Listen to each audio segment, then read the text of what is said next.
The chandeliers at the Plaza Hotel glittered like frozen thunder, catching every flash from the cameras as Manhattan's elite filled the ballroom. Adrien Cole, CEO of Cole Dynamics, entered with a calm smile that had been trained to impress investors. On his arm was Sophie Lang, his 25-year-old secretary, dressed in a shimmering silver gown that whispered scandal louder than champagne ever could. Reporters turned, lenses clicking. "Mr. Cole, your wife couldn't make it tonight," one called out. Adrien tightened his jaw, pretending not to hear. Sophie squeezed his arm like a claim. He looked every bit the conqueror. Custom Dior tuxedo, Rolex gleaming beneath the sleeve, the confidence of a man who thought he had rewritten the rules. But arrogance can't predict timing.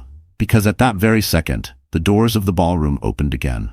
Grace Sinclair, Adrien's wife, entered. Her father, Robert Sinclair, the reclusive billionaire behind Sinclair Capital, walked beside her, his presence cutting through the room like a boardroom verdict. Conversations died mid-sentence. Grace's dress was a quiet storm. Navy silk, no sparkle, but power in every step. She looked calm, almost too calm, like someone who had rehearsed this moment 1,000 times. Sophie's hand slipped from Adrien's arm. He froze, smile collapsing as the photographers turned. "Mrs. Cole," someone shouted. Grace smiled faintly, her eyes not on Adrien, but on the Tiffany box she carried. Robert nodded toward the stage, expression unreadable. He had just funded Cole Dynamics' upcoming expansion. Something Adrien didn't know yet was under review. When Grace reached the front, the master of ceremonies made the mistake of saying, "And tonight, we welcome Mr. Cole and his lovely partner." The silence that followed wasn't awkward. It was surgical. Grace stepped forward, placing the small Tiffany box on the podium. "I believe this belongs to someone else," she said softly, voice clear through the microphone.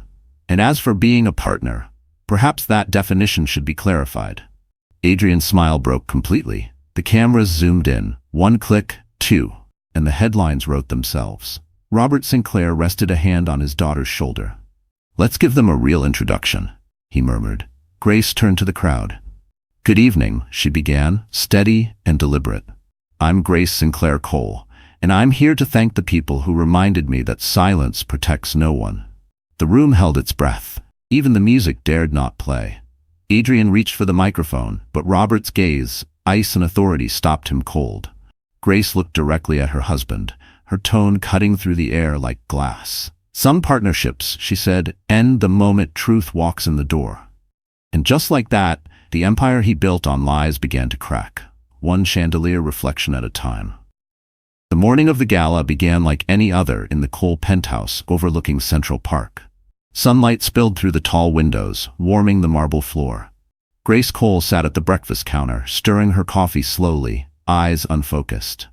On her iPhone, a notification blinked, an email receipt from the Ritz-Carlton. Her thumb hovered over it. When she opened it, the charge was for a 2-night executive suite. The name on the booking, Sophie Lang. Her pulse froze. Grace looked across the kitchen, where Adrien adjusted his cufflinks, humming. "Did you stay at the Ritz again?" she asked softly. He didn't even look up. Client meetings ran late. Sophie handled the logistics. Grace studied him for a moment. "You trust her a lot, don't you?" Adrien chuckled without warmth. "She delivers results, Grace. Something you might remember from when you actually worked." The words landed like a slap. He reached for his Mont Blanc pen, signed a few documents, then kissed her forehead without looking. "Wear something elegant tonight. I don't want to deal with drama." When he left, the silence he left behind screamed louder than any argument. Grace placed the phone down, her reflection trembling in the black screen. She wasn't the same woman who once built the PR department from scratch. She'd stepped back to prepare for her MBA at Columbia, something Adrien had convinced her to postpone for the sake of the company. That sacrifice, once made out of love, now felt like a chain. Her best friend and lawyer, Nora Patel, called. "You sound off," Nora said immediately. Grace told her about the receipt. Nora sighed. "Grace, listen to me carefully. Don't confront him yet. Tonight's event is going to be crawling with investors and press. If he's bold enough to bring her there, he'll expose himself. Let the truth do the talking." Grace's throat tightened. "You think he'll really bring her?" "I think you already know the answer." For the rest of the day, Grace moved like a ghost. She walked into her closet, her fingers brushing past shimmering dresses that suddenly felt meaningless. Then, she saw it. The navy silk gown her mother once wore to a state dinner at the plaza. Simple, understated, but dignified. She laid it on the bed. By evening, as her father's black Mercedes S-Class waited outside, Grace stood before the mirror. She looked composed, but hollow. Her Tiffany wedding ring caught the last light of sunset, and for the first time she wondered if love had ever been part of this marriage, or if she'd been a prop in his performance of success. Robert Sinclair appeared at the door. "Ready?" he asked, voice calm but sharp as the man who built empires. Grace turned, clutching a small Tiffany box in her hand. "I'm not going to make a scene," she whispered. "I just want him to see that I know." Robert's gaze softened for a rare moment, then let him see. As the car glided down Fifth Avenue toward the plaza, Grace's mind replayed every compromise she'd ever made for Adrien. Every dinner canceled, every promise postponed, every time she had swallowed her pride for his ambition. The lights of Manhattan blurred outside the window, golden and cruel. When they arrived, Grace exhaled. She felt her pulse steady, her fear fade. Tonight, she wasn't the quiet wife behind the CEO. She was the woman who built the empire beside him, and the one who could end it. And as she stepped out under the plaza's golden awning, she knew, before the first toast, the first crack had already begun. The plaza's ballroom glittered with wealth, crystal chandeliers, gold trim, laughter echoing like champagne bubbles. But inside a smaller private suite upstairs, a very different kind of gathering was taking place. Robert Sinclair sat at a round oak table, his MacBook Pro open, eyes fixed on a stream of financial data. Grace stood near the window, her reflection ghosted against the Manhattan skyline. "Adrien doesn't know I'm here, does he?" she asked quietly. Robert didn't look up. "He'll know soon enough." On the screen, stock projections and internal HR reports scrolled in neat, merciless lines. Ethan Rise, Cole Dynamics CFO, leaned forward, his expression tight. "Mr. Sinclair, I've analyzed the audit trail. The company's performance metrics are inflated by at least 12%. They're manipulating retention numbers to hide staff burnout and complaints." Grace blinked. "Complaints?" Ethan nodded. "Anonymous submissions about long hours, verbal abuse, even inappropriate messages." His voice dropped. "From Adrien, mostly towards Sophie Lang." Robert's hand stilled on the keyboard. "You have evidence?" Ethan slid over a flash drive. "Everything. Emails, time logs, phone transcripts." Grace's heart hammered. For a moment, she felt dizzy. The betrayal wasn't just personal, it was professional, systemic. Adrien had built his empire on people's exhaustion and her silence. Robert finally looked at his daughter. "Grace, this is the nervous system of his company. Numbers, perception, control. Once it fails, the whole body collapses." Grace crossed her arms, voice trembling but steady. "Then we need to show what kind of body it really is." Robert leaned back, eyes narrowing with the precision of a man used to war in boardrooms. "We'll handle this quietly for now.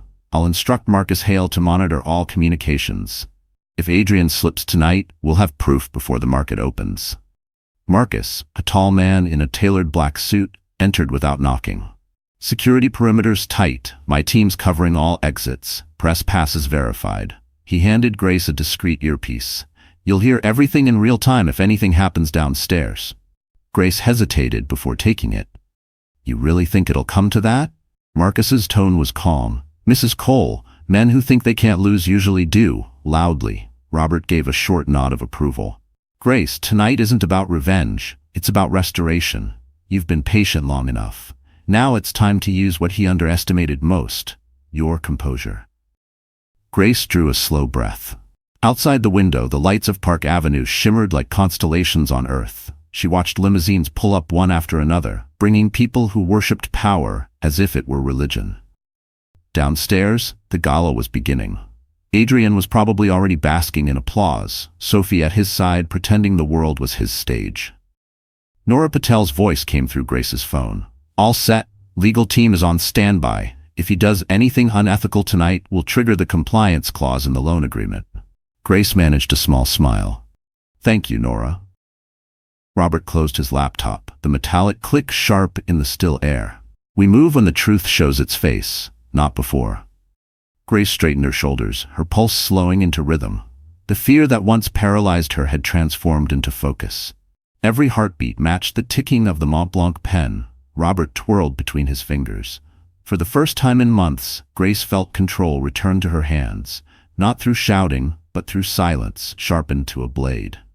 And as the orchestra swelled downstairs, she knew, by midnight, the music of power would sound very different. The orchestra played a soft waltz as champagne glasses clinked beneath the chandeliers. Every camera in the ballroom turned toward the stage where Adrien Cole stood, polished and confident, his Rolex glinting each time he gestured. His smile looked effortless, rehearsed but effective. Sophie Lang hovered near the edge of the spotlight, smiling too brightly, her diamond earrings trembling with nerves. Adrien tapped the microphone. "Ladies and gentlemen, tonight isn't just about business, it's about vision, partnership, and the future of Cole Dynamics." The audience applauded. His investors, seated at front tables adorned with white roses and gold silverware, leaned forward eagerly. Grace watched from the entrance, still hidden in the shadow of the marble archway. Robert Sinclair stood beside her, posture straight, hands clasped behind his back. "Wait for your moment," he murmured. Grace nodded, her eyes fixed on her husband. Adrien continued his speech, voice silky. "We've achieved record growth this quarter, and with our new funding." The doors opened. Grace stepped in. Every sound died. The orchestra faltered. The clink of glass stopped. The camera flashes returned like lightning. In her navy silk gown, Grace looked like a calm storm moving across a fragile sea of whispers. Adrien's voice caught. "Grace?" She didn't answer. Instead, she walked toward the stage, her heels clicking across the marble floor, each step echoing louder than applause. Behind her, Robert followed with measured authority, his expression unreadable. The MC blinked, uncertain. "Mrs. Cole, would you like to join your husband on stage?" Grace smiled faintly. "Thank you. I believe I have something to say." Without waiting for permission, she took the microphone from Adrien's hand. "Good evening," she began, her tone composed but resonant. "My husband just spoke about partnership and vision. I'd like to add something to that." Adrien forced a laugh. "Honey, maybe we can." Grace cut him off, her voice soft yet razor-sharp. "True partnership is built on trust. But when trust is replaced by deceit, what's left isn't partnership, it's performance." Murmurs rippled through the audience. Sophie shifted uncomfortably, eyes darting toward the exits. Grace held up a small Tiffany box, the same one from earlier. "This was supposed to be a gift," she said, opening it slowly. Inside, a pair of cufflinks gleamed under the spotlight. "But I realized you can't decorate betrayal and call it love." Gasps spread through the ballroom. Adrien reached for her arm, whispering, "Grace, not here." She met his gaze, calm but unflinching. "Exactly here. Because this is where you turned marriage into marketing." Robert stepped forward, his voice steady and low. "For those who don't know, Sinclair Capital has been in talks with Cole Dynamics for a major funding partnership. However, we believe that ethics and transparency must come before expansion." A hush fell over the crowd. Investors glanced at one another. Adrien's smile collapsed entirely. Grace handed the microphone back to the MC. "Please, continue the evening. I've said enough." But before the music could resume, one of the reporters shouted, "Mrs. Cole, are you confirming rumors about misconduct within Cole Dynamics?" Grace turned slightly, her expression unreadable. "I'm confirming that the truth always finds its audience." The cameras erupted again. Adrien tried to recover, but his voice shook. "Ladies and gentlemen, my wife is..." Robert placed a firm hand on his shoulder. "Careful, son. Every word is being recorded." Grace stepped off the stage, her chin lifted. She didn't look back. And as applause, half shocked, half awed, broke through the tension, Adrien realized the night he thought would make him a legend had just made him a lesson. A year before that glittering night at the plaza, Grace Cole had already begun to disappear, slowly, politely, invisibly. It started the morning she received the email from Columbia University. "Congratulations, you've been accepted to the MBA in Strategic Leadership." She'd read it twice, smiling through tears. It felt like a doorway opening. Then Adrien came home. He was on his phone, pacing across their penthouse living room, barking orders about quarterly reports. When he finally looked at her, his smile was thin. "What's that?" "My acceptance," she said softly. "Columbia." He blinked, distracted. "That's wonderful, Grace. But is now really the time? We're scaling the company fast, and it looks strange for the CEO's wife to walk away when the board's watching. Grace frowned. It's a 2-year program, Adrien. I can still help remotely. He slipped his arm around her shoulders, his tone warm but final. You don't need to prove anything. You already have everything. That was the day Grace's voice began to shrink. The Mont Blanc pen she'd bought to sign her admission papers stayed in its box, still wrapped in tissue. Every morning she'd see it on her desk beside her unopened Columbia folder, a quiet reminder of what she had given up to be supportive. Adrien would come home late, smelling like cologne and ambition. He'd toss his iPhone on the counter and talk about investors, strategy, Sophie's potential. Grace would listen, nod, refill his glass, and smile like she still mattered in his orbit. Nights grew longer, conversations shorter. The man who once called her his compass now treated her like an accessory, a symbol of stability, not a partner. She'd lie awake, staring at the Manhattan skyline outside their window, the city's lights mocking her stillness. One night, she found a Cartier box in his briefcase, a bracelet she had never received. When she asked about it, he brushed it off. A client gift. Don't overthink everything. She laughed weakly, pretending to believe him, because the truth hurt more than denial. The loneliness built slowly, like water behind glass. When Grace's mother passed away the following spring, Adrien sent flowers from the office but didn't attend the funeral. I had an investor call, he explained. You understand. She nodded, numb. It was Robert, her father, who noticed first. During dinner at the River Cafe, he watched his daughter pick at her food in silence. You're quieter than usual, he said gently.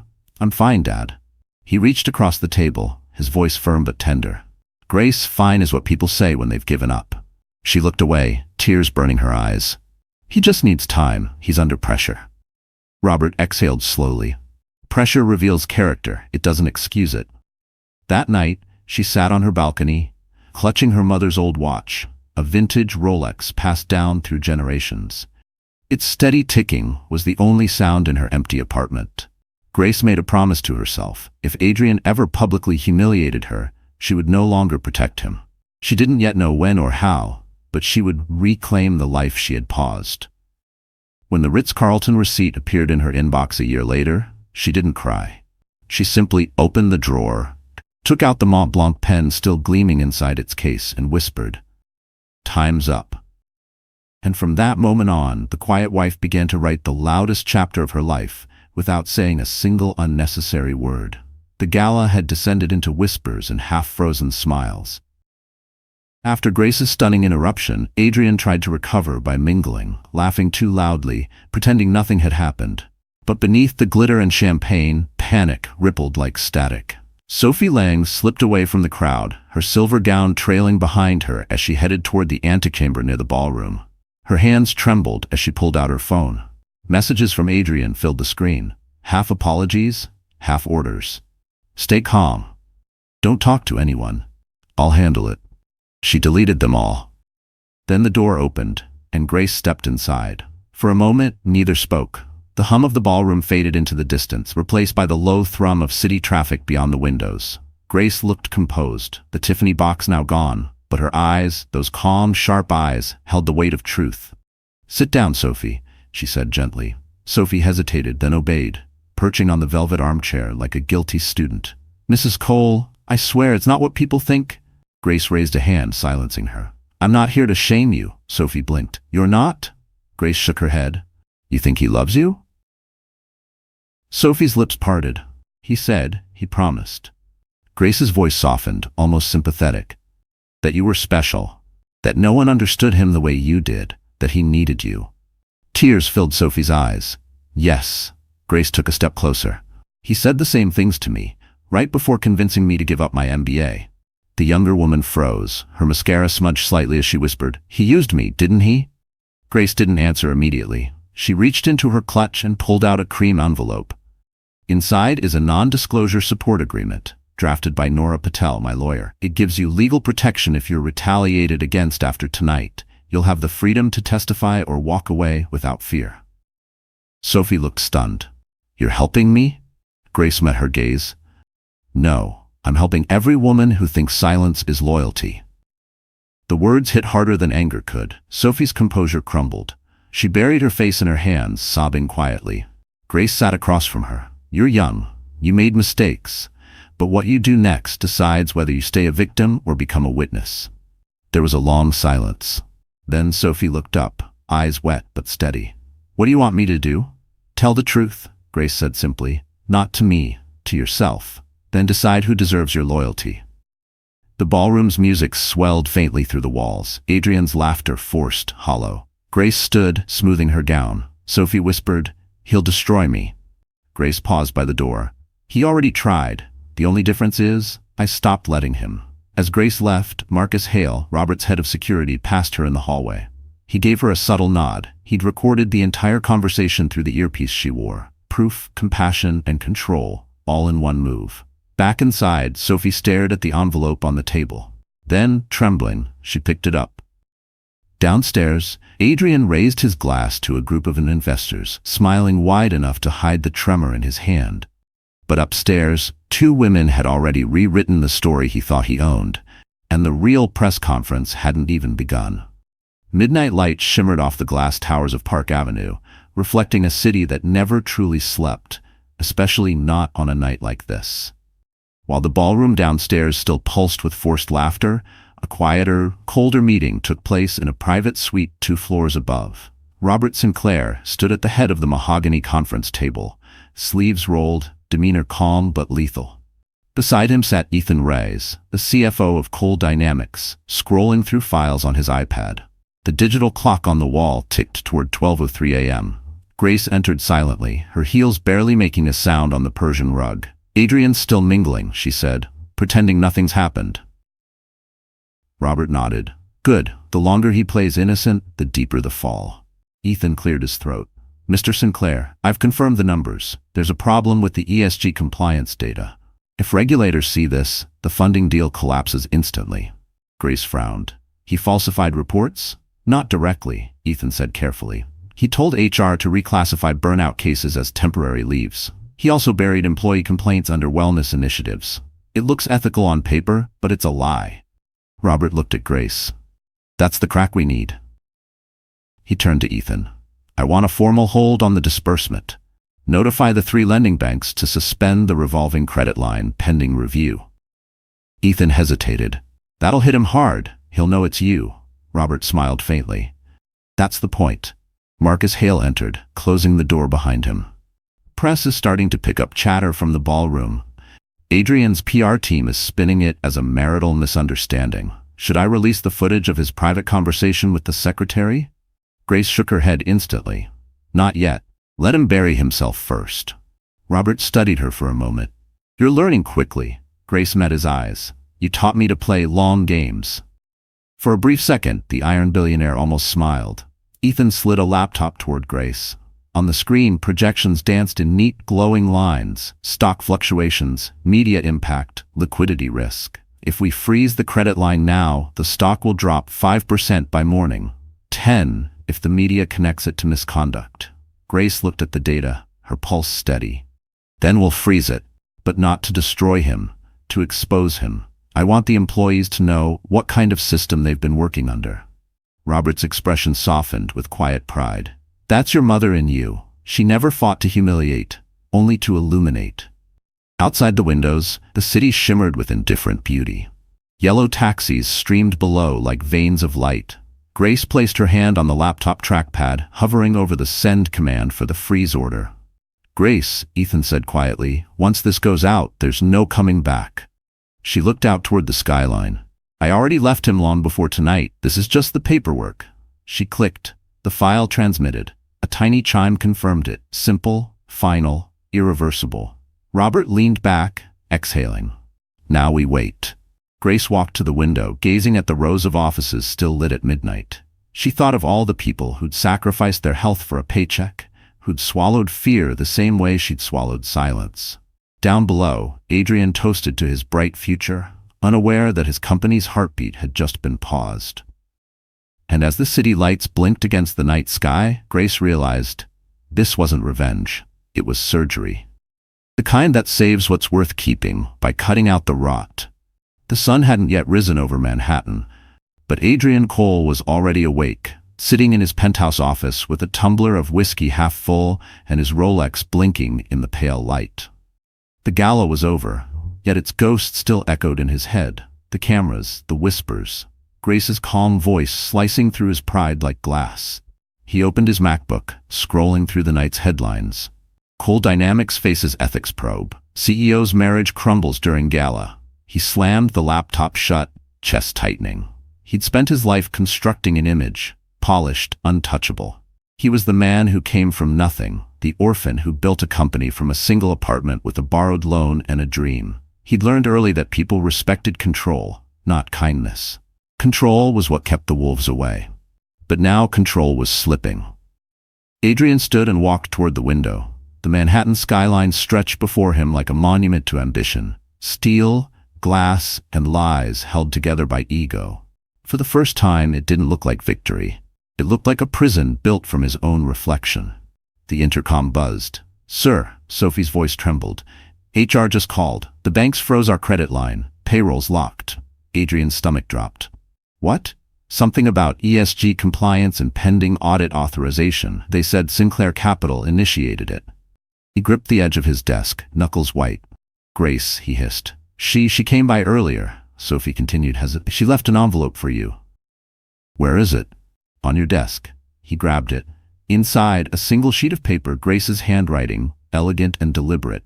"Control built on fear isn't leadership. It's dependency disguised as power.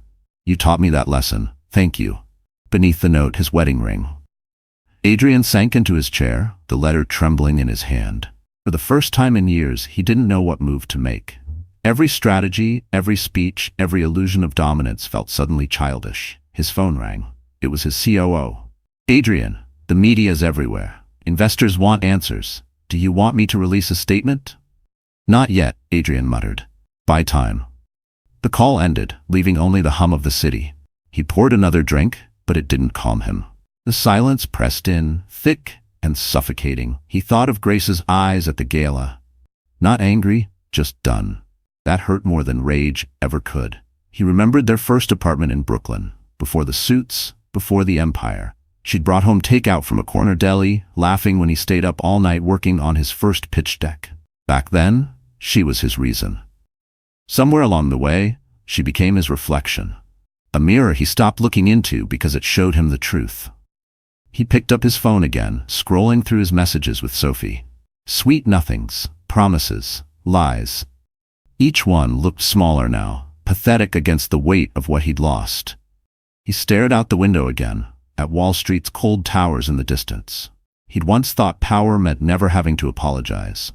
But in that moment, staring at his empty office, Adrien realized the truth. Power without respect was just noise. A knock came at the door. Marcus Hale stepped inside, uninvited but calm. "Mr. Cole, you might want to turn on the news." Adrien did. A live feed showed reporters outside Cole Dynamics headquarters. The headline scrolled, "Sinclair Capital demands leadership review." Adrien's jaw clenched. "So this is how she wants to play?" Marcus studied him. "No, sir, this isn't a game anymore." And as the morning light finally broke through the glass towers, the man who thought he could control everything realized he'd never truly controlled himself. By the next evening, the ballroom at the plaza was no longer just a venue. It was a battlefield disguised in velvet and gold. The charity auction resumed, but every guest knew the air was heavier than before. The whispers had turned into theories, and theories into headlines. Grace arrived late, walking through the revolving doors with quiet purpose. The Tiffany blue evening lights shimmered across her navy gown, the same one she'd worn the night before. She wasn't hiding anymore. She was walking straight into the fire. Reporters swarmed instantly. "Mrs. Cole, is it true you filed for separation? Are the rumors about corporate misconduct accurate? Did Sinclair Capital freeze funding because of your husband?" She said nothing. She didn't need to. Silence had weight when worn with dignity. At the far end of the ballroom, Adrien stood under the chandeliers, pretending to chat with investors, though his smile looked strained, plastic. His Rolex glimmered, but his hands trembled slightly. Sophie wasn't there. She'd resigned that morning, leaving behind an HR statement and a copy of the non-disclosure support agreement Grace had given her. As Grace approached, cameras began flashing again. The master of ceremonies, clearly uncomfortable, announced the next item for auction. A limited edition Tiffany set, donated anonymously. Grace stepped forward. "Not anonymously," she said, her voice carrying over the hum of the room. All eyes turned. "I donated it," she continued calmly, "because tonight I'd like to auction something far more valuable than jewelry. A lesson in respect." Adrien froze. "Grace, stop this." She ignored him. "For years I believed success was measured by appearances, by luxury, by perception, by how loudly you could applaud yourself in public. But tonight, I've learned that respect, once lost, is harder to buy than any diamond." The crowd whispered, enthralled. Some raised their phones to record. Grace opened the small Tiffany box, revealing the cufflinks Adrien had once worn to every investor meeting. They gleamed under the spotlight like twin mirrors reflecting his downfall. "These belong to a man who once told me honesty was bad for business," she said softly. "I'd like to start the bidding at $1. A sharp gasp cut through the crowd. Adrien stepped closer, hissing under his breath, "You're humiliating me." Grace turned to face him, voice steady. "No, Adrien, I'm holding a mirror. What you see is your own reflection." Before he could respond, Robert Sinclair walked forward, microphone in hand. "Ladies and gentlemen," he said evenly, "Sinclair Capital has officially suspended its partnership with Cole Dynamics pending a full ethics investigation." The room erupted, half in shock, half in applause. The investors at the front exchanged panicked glances, phones lighting up with notifications. Adrien's face went pale. "Robert, this isn't the place," Robert cut him off coldly. "When deception happens in public, accountability should too." Grace closed the Tiffany box and placed it gently on the auction stand. "Don't worry," she said quietly, almost kindly. "I'm not here to destroy you, Adrien. I'm here to make sure you can't destroy anyone else." For a long moment, he just stood there, breathing heavily, cornered by truth. And then the applause began. It wasn't cruel, it wasn't mocking. It was slow, deliberate, an acknowledgement of courage. Grace bowed her head slightly, tears threatening but contained. As she turned away, the flash of cameras followed her like starlight. Adrien tried to speak, but his voice broke. "Grace." She didn't stop walking, and when the auctioneer lifted the Tiffany box to begin the bidding, everyone in the room knew. What was being sold wasn't jewelry, it was the last ounce of his reputation. By sunrise, the headlines had already spread across every screen in New York. Cole Dynamics under internal investigation. Sinclair Capital freezes funding amid Gala scandal. The story wasn't just gossip anymore, it was financial news. Markets listened when Robert Sinclair moved. In a sleek corner office overlooking Park Avenue, Nora Patel, Grace's longtime friend and legal counsel, stood before a wall of glass, phone pressed to her ear. "Yes," she said crisply, "effective immediately. Place a litigation hold on all Cole Dynamics communications, emails, texts, everything. No deletions." She hung up, exhaling, then looked over at Grace, who sat on the leather couch, still in her navy coat. Her face was calm, but her hands trembled slightly. "This is going to get ugly," Nora said quietly. Grace nodded. "It already was. Now it's just visible." Marcus Hale entered, carrying a sealed envelope. "We've secured the footage of Adrien's conversation with Sophie at the gala," he said. "She signed a statement confirming coercion and misrepresentation." Nora took the envelope. "That's solid evidence. Between that and the internal audits, he's cornered." Grace stared out the window, the city alive beneath the morning fog. "I never wanted to ruin him, Nora. I just wanted to stop pretending." "You didn't ruin him," Nora replied. "He built the ruin himself. You just turned on the lights." A soft knock interrupted them. Ethan Reyes, the CFO, stepped in, his face drawn. "I've just come from the boardroom," he said. "Adrien's calling an emergency meeting at 9. He's trying to rally the directors against the freeze." Robert Sinclair's voice echoed from the doorway. "Let him try."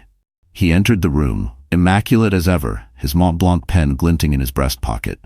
"The board won't side with him once they see the evidence. But we'll give him the chance to speak. Every empire deserves its final meeting." Grace looked up. "What happens if he refuses to step down?" Robert's tone was clinical. "Then Sinclair Capital withdraws completely. The company will collapse within a week." Silence. The hum of the city filled the space between them.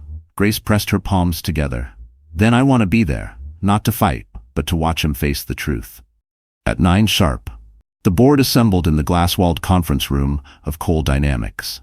The skyline glittered behind them, beautiful and brutal. Adrien entered last, his once perfect posture now stiff. He tried to smile at the directors, but none met his eyes. Robert stood.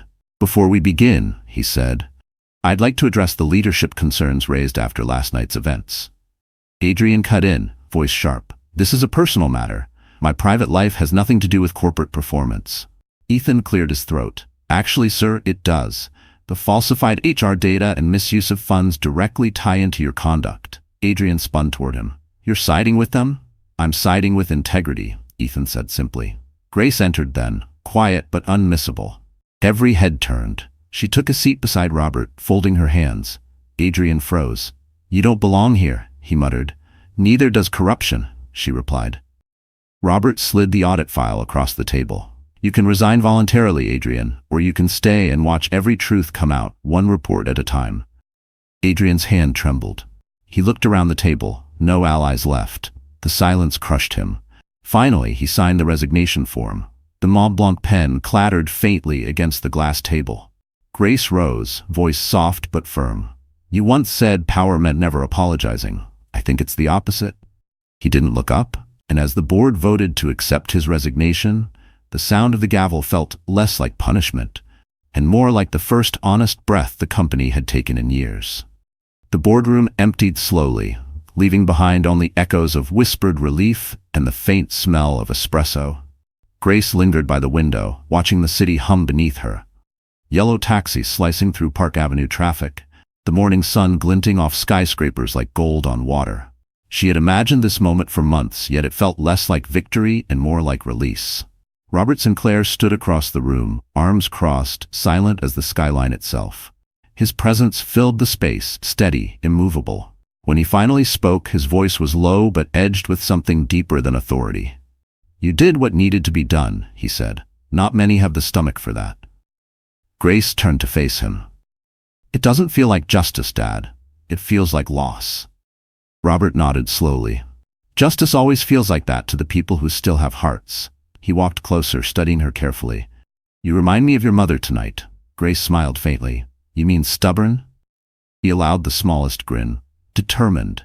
She never walked away from truth, no matter how much it hurt. Neither have you." She looked down at her hands. "Do you think I went too far?"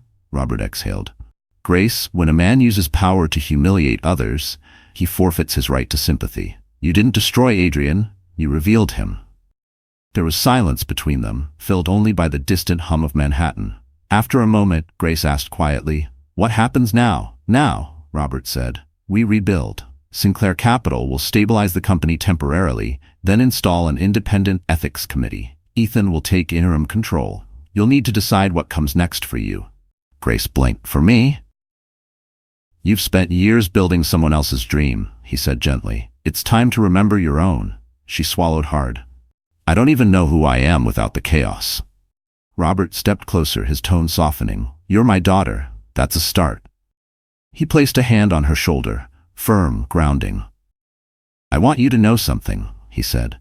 "If you had chosen to walk away quietly, I would have understood. But you didn't. You stood in the fire and made them see you. That takes courage no business school can teach." Grace felt the sting of tears she had refused to shed all night. "I just didn't want to become bitter." "Bitterness comes from silence," Robert said. "You spoke. That's how you heal." A knock came at the door. It was Ethan. "Mr. Sinclair, the press is requesting a statement." "They're waiting in the lobby." Robert nodded. "We'll be down shortly." As Ethan left, Grace turned back toward the window. "You're going to face the media?" Robert smirked lightly. "Someone has to protect the company's integrity. But make no mistake, tonight the story isn't about Adrien Cole. It's about what comes after him." Grace met his gaze. "And what about me?" Robert looked at her, eyes soft but serious. "You've already proven your strength. Now prove your peace. Don't live in the ruins, Grace. Build something new." She nodded slowly. "Maybe I'll finally go to Columbia." He smiled. "Your mother would like that." As they left the room, Grace glanced once more at the chair Adrien had occupied, the symbol of control now empty. It wasn't triumph she felt, but closure. Robert held the door open for her. "Ready?" Grace straightened her shoulders. "Yes." But this time, I'm walking forward, not back. And as they stepped into the hallway filled with reporters and flashing lights, she realized her father wasn't just protecting her. He was passing her the torch. Night fell over Manhattan like a curtain of bruised velvet. The headlines had already crowned Grace the silent heroine and Adrien the fallen star. But the world's fascination with scandal never ends when the lights go out. It lingers, hungry for one more confession, one last act of desperation.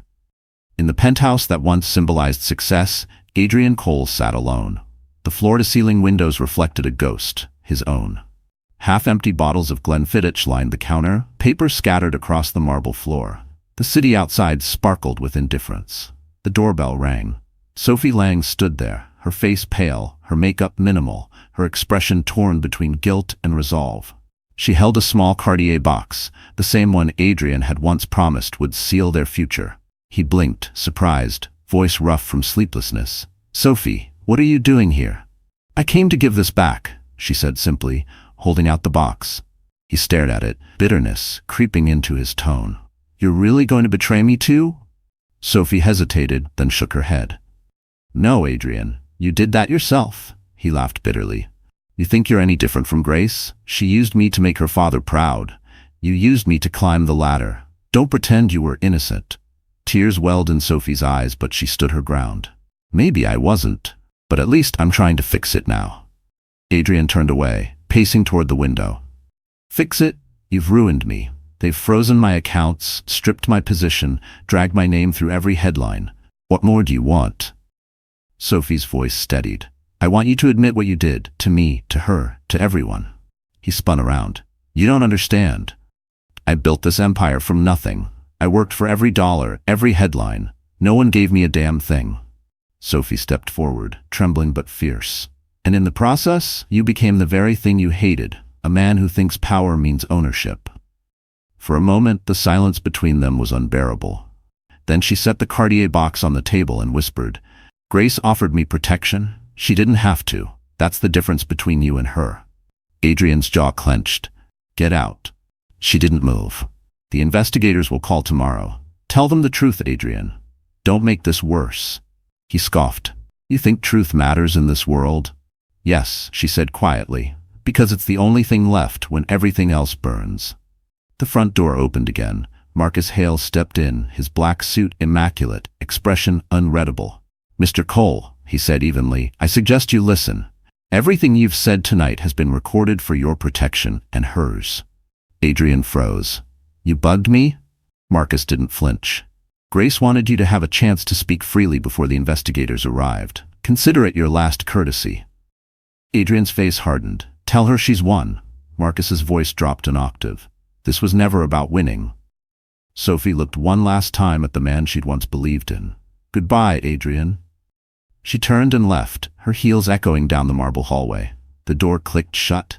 Adrien stood motionless, staring at the Cartier box. He opened it slowly. Inside, the engagement ring gleamed coldly beneath the dim light, untouched, unclaimed. Outside, sirens wailed faintly, blending with the hum of the city. For the first time, Adrien felt small, not because of the loss of power, but because the silence finally told him the truth. No one was coming to save him.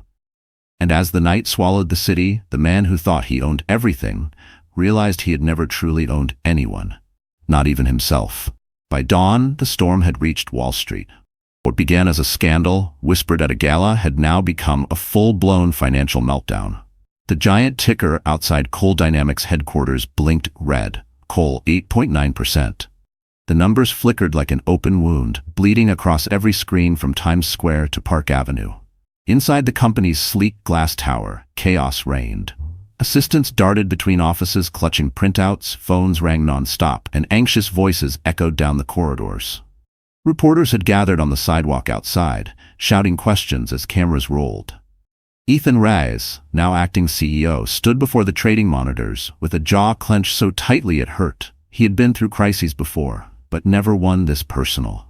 Grace's calm, strategic words from the night before still echoed in his mind. Expose the truth, but protect the people. He straightened his tie and turned to his team. Freeze all external communications. Send a statement within the hour. Acknowledge the investigation, reaffirm our commitment to reform, and make it clear that this company will survive." His assistant hesitated.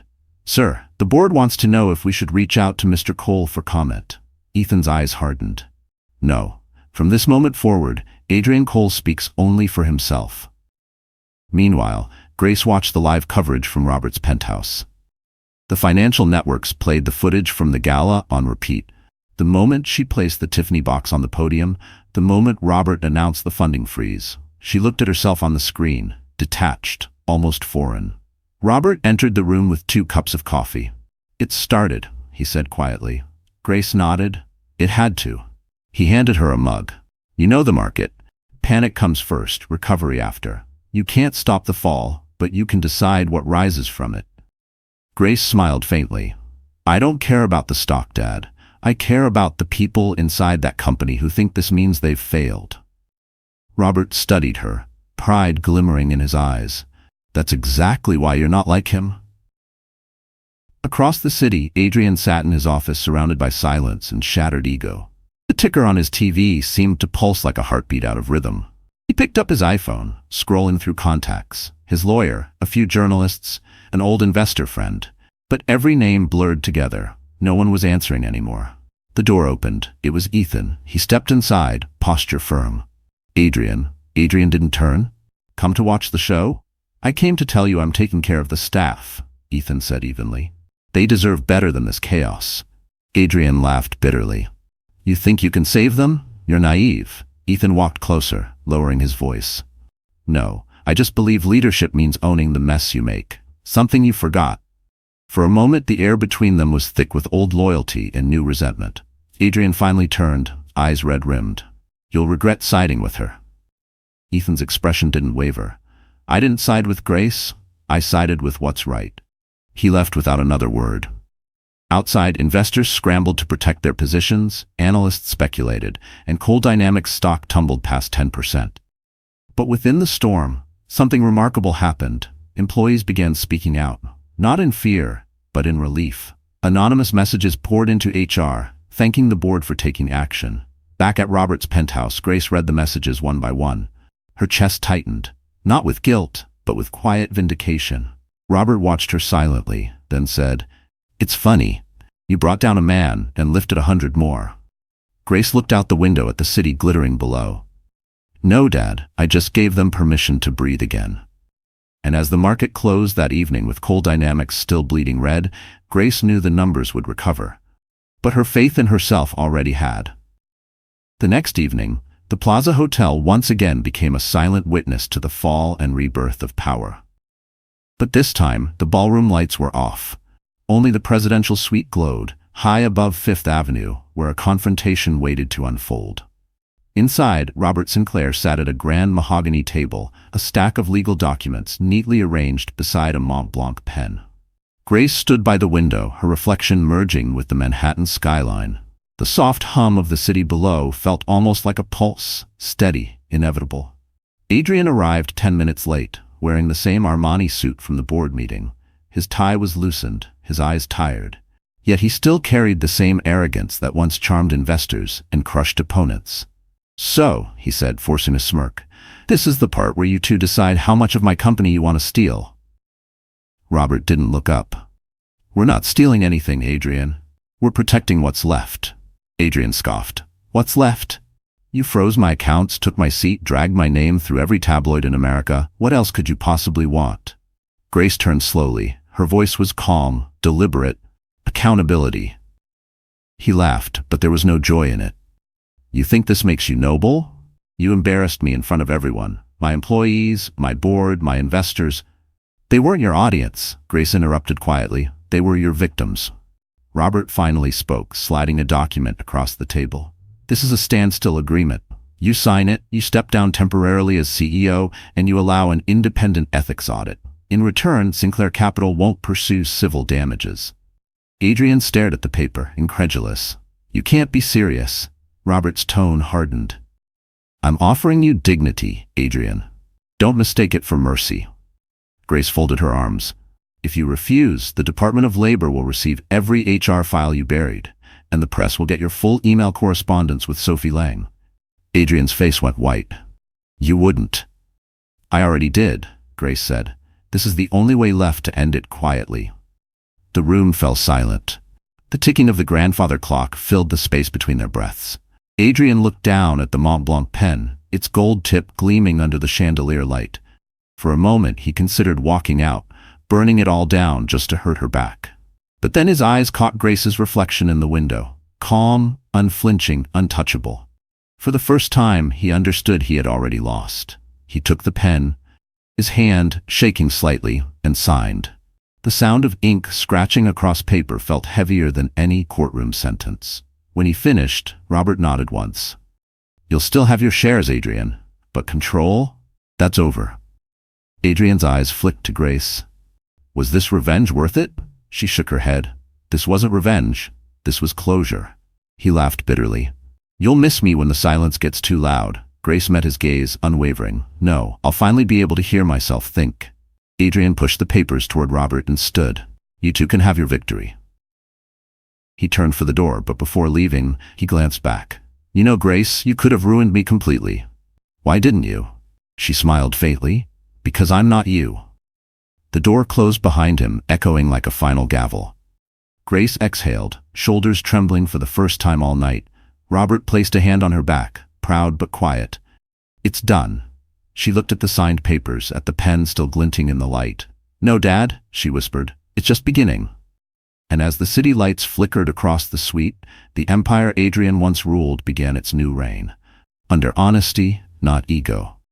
2 days after the meeting at the plaza, the city had moved on to a new scandal. But for Grace, the silence that followed was louder than any headline. She sat alone in her lawyer's office overlooking Central Park, the winter sunlight spilling across the conference table where a single document waited. The divorce papers. Nora Patel adjusted her glasses, watching her friend carefully. You don't have to do this today, she said softly. Grace exhaled. Yes, I do. I've delayed enough things in my life. Not this. The papers were immaculate, cold. Grace picked up the Mont Blanc pen Robert had given her after the board meeting. She turned it slowly in her hand, the ink glinting under the light. Do you want spousal support? Nora asked. Grace shook her head. No, I don't want his money. I just want peace. You're legally entitled to. I'm entitled to my dignity, Grace interrupted gently. That's enough. There was a quiet strength in her voice that even Nora couldn't challenge. Grace looked out the window. Central Park shimmered beneath a dusting of snow, people walking their dogs, couples holding hands. She used to imagine her life looking like that, warm, safe, steady. But maybe peace wasn't something you found in another person. Maybe it was something you built from the ashes. When the elevator chimed, Adrien walked in. His suit was still sharp, but his face had aged years and days. The man who once owned every room now seemed like he was struggling to breathe in one. Grace, he said quietly, you couldn't even wait a week? Grace didn't turn. I waited 5 years, Adrien. He sighed and sank into the chair across from her. You really won't take a cent? She looked at him then, eyes clear, voice steady. I don't need anything from you. The only thing I ever wanted was respect. And you spent years proving you couldn't afford it. Adrien rubbed his temples, frustration and regret mixing in his expression. I made mistakes, yes, but everything I did, everything, was to keep the company alive. Grace leaned forward. No, Adrien, you kept your ego alive. The company was collateral. For the first time, he didn't argue. The fight had drained out of him. He reached for the papers. His hand trembled. You'll really walk away from all of it? From the name, the wealth, the house, everything? Grace smiled faintly.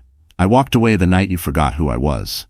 He looked at her, eyes glassy with something between pain and admiration. You were always stronger than I gave you credit for. I know, she said simply. She slid the pen toward him. Your turn. He signed, the sound of ink scratching across the page echoing in the stillness. When it was done, he placed the pen down and stared at his signature like it belonged to a stranger. Grace picked up her copy, folded it carefully, and slipped it into her purse. I'm not angry anymore, she said quietly. I thought I would be, but I'm not. Anger kept me standing when I had nothing else. But now, I don't need it.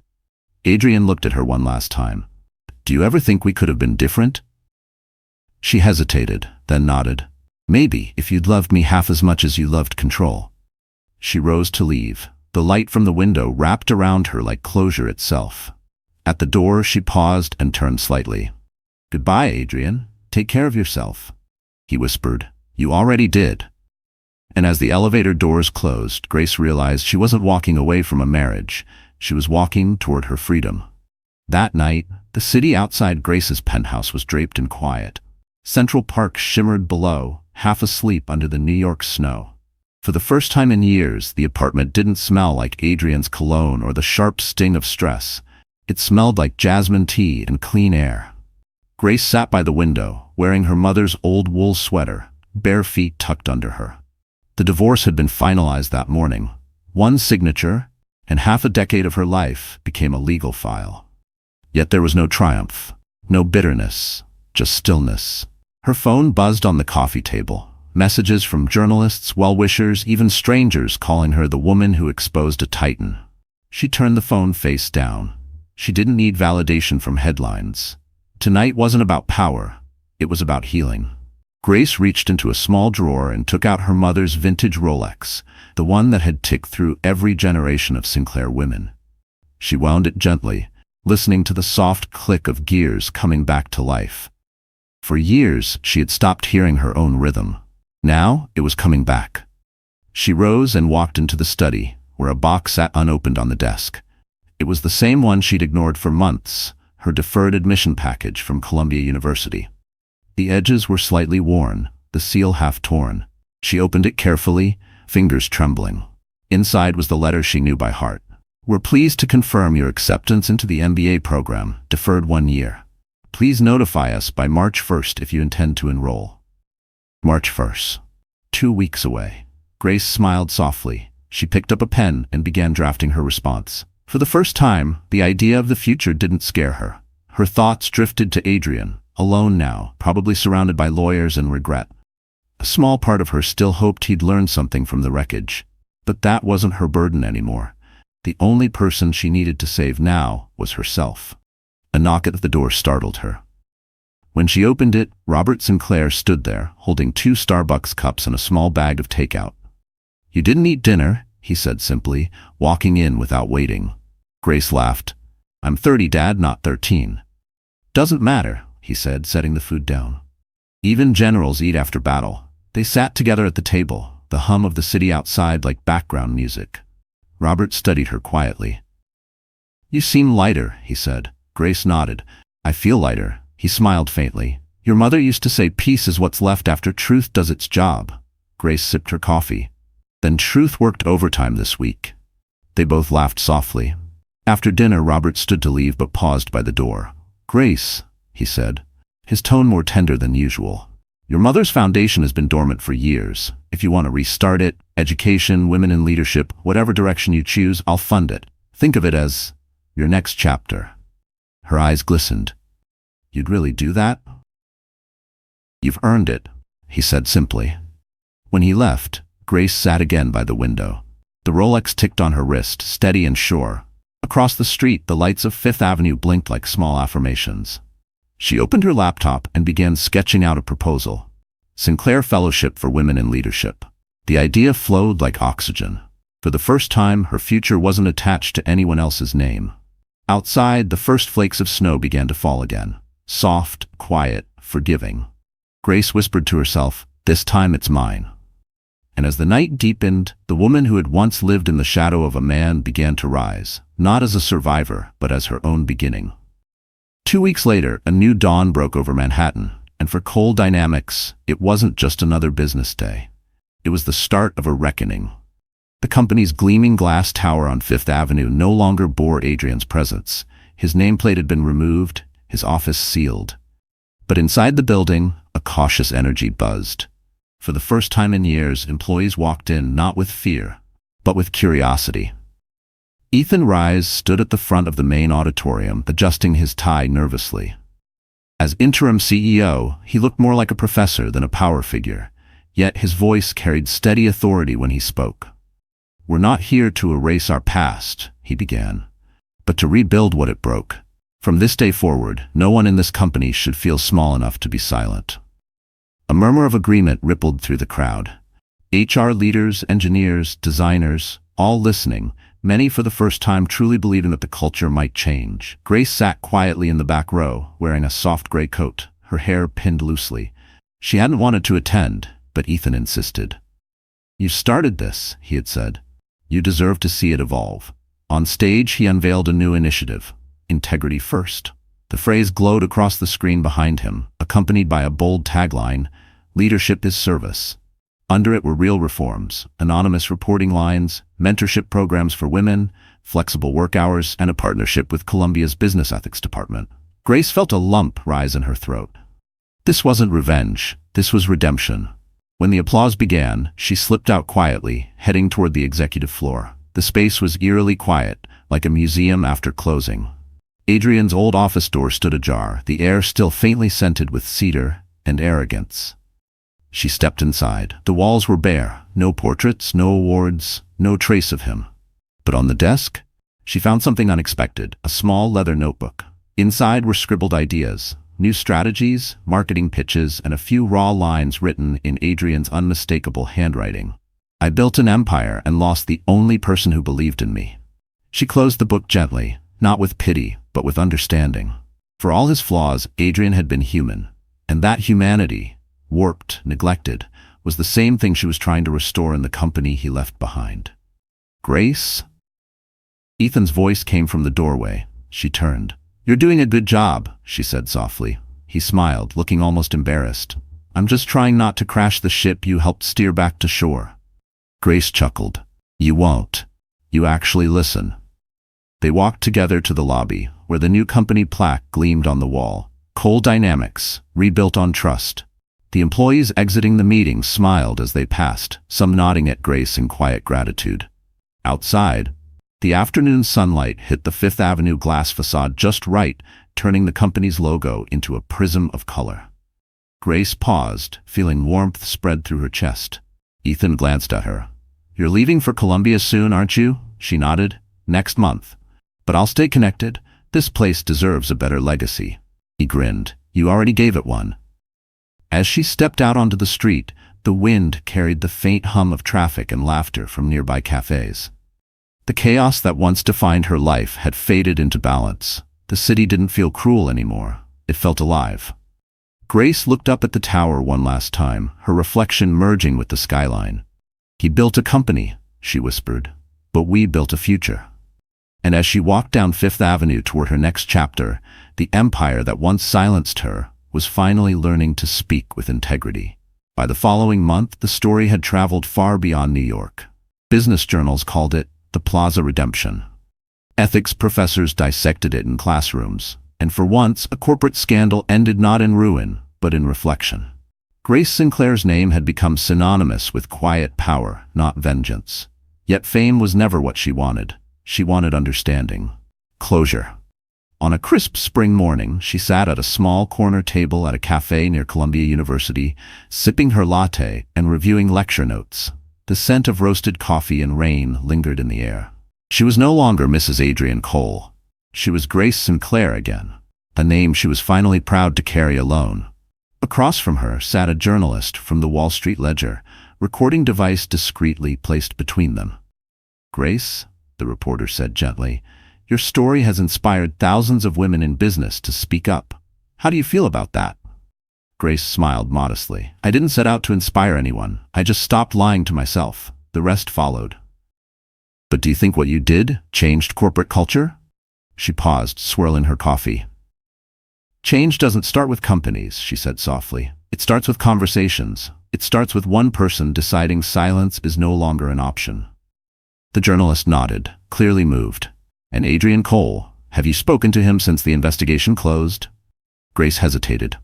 "No, I heard he left New York. I hope he finds peace, in his own way." In truth, she'd seen the news. Adrien had sold his shares, donated a portion to an education fund, and quietly disappeared to Europe. That was enough for her. Closure didn't need confrontation. After the interview, Grace walked through the campus, her notebook tucked under her arm. Students rushed past, laughing, planning futures. She smiled. She remembered what it felt like to believe the world was still moldable.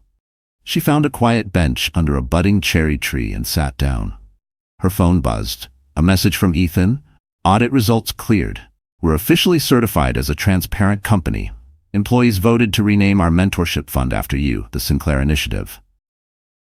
Grace stared at the message, emotions catching in her throat. She typed back, "Don't name it after me, just keep it alive." She put the phone away, leaning back as sunlight filtered through pink petals. Later that afternoon, she visited the River Cafe in Brooklyn, the same place where she once had dinner with her father during the darkest period of her marriage. Now she walked in with lighter steps. Robert was already waiting by the window, reading the Financial Times. He looked up and smiled. "You've been busy changing the world again, haven't you?" Grace laughed. "Not changing, just cleaning up the mess we left behind." They shared dinner. No boardrooms, no tension, just warmth. Between bites, Robert said, "You know, the board voted unanimously to support the fellowship program. Sinclair Capital is funding it under your leadership."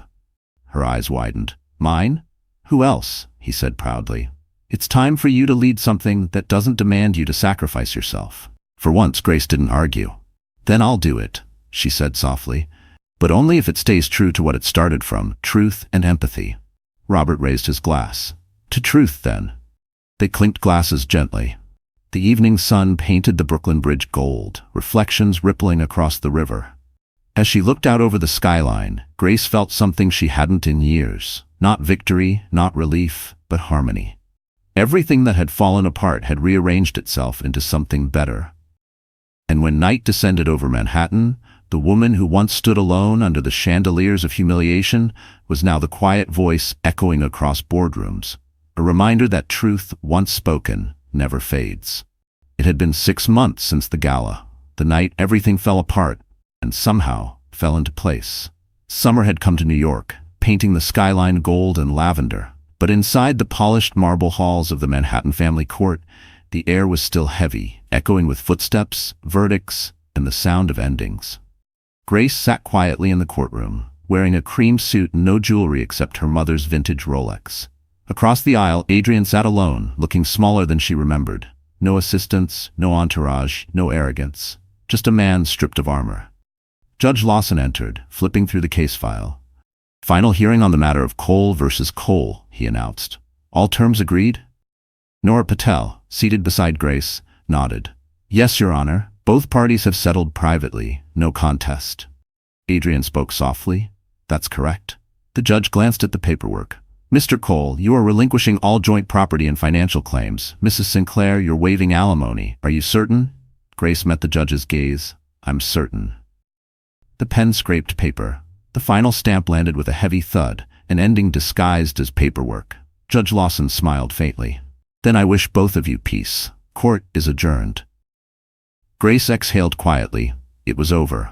As she stood to leave, Adrien approached her slowly. The years of ambition that once clung to him were gone, replaced by something raw and human. "Grace," he said, voice breaking slightly, "thank you for not destroying me completely. You could have." She met his eyes, calm but not cold. "I didn't need to. You're doing the rebuilding yourself." He gave a weak laugh. "I heard about the Sinclair Fellowship. That's impressive. You're helping women find their voices." She smiled faintly. "Someone has to. We've both seen what silence costs." He hesitated, as if wanting to say more, then nodded. "Goodbye, Grace. Goodbye, Adrien." And just like that, the two people who once built an empire together walked away from each other. Not in anger, but in quiet recognition that some things can't be fixed, only understood. Outside the courthouse, the late afternoon sun spilled over the steps. Robert Sinclair waited near a black Mercedes, leaning on his cane. When he saw his daughter, he straightened, his eyes softening. "It's done?" he asked. Grace nodded. "Completely." He handed her a folder. "These are the final approvals for the fellowship. You'll present it at the River Cafe next week. The press will be there. Be ready." Grace smiled. "For once, I think I am." As they drove down Park Avenue, Grace looked out the window at the city she once feared and now loved again. New York had a way of humbling you, of breaking and rebuilding in the same breath. It mirrored her perfectly. When they stopped at a light, she saw a woman crossing the street with a briefcase and a baby carrier. Grace's chest tightened. Not with sadness, but empathy.